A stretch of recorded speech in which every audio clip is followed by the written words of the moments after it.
আসসালামু আলাইকুম, আমি ডক্টর রাশেদা জামান আছি doctor Jhumu Khan laser medical centre clinical and aesthetic counsellor হিসেবে।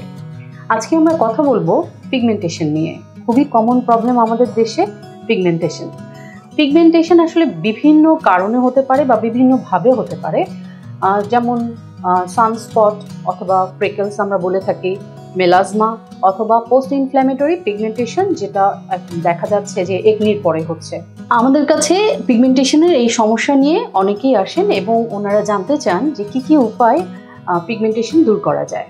আজকে আমি আমাদের যে অপশনসগুলো আছে ঝুমু খান লেজার মেডিকেল সেন্টারে তা নিয়ে কথা বলবো।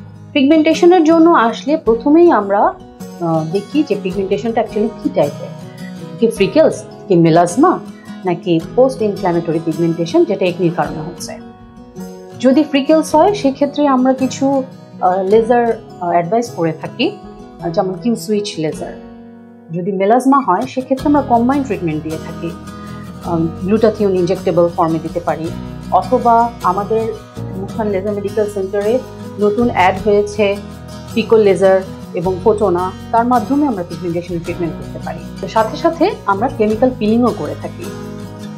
পিগমেন্টেশন সম্পর্কে বাজারে বিভিন্ন ধরনের ক্রিম আছে।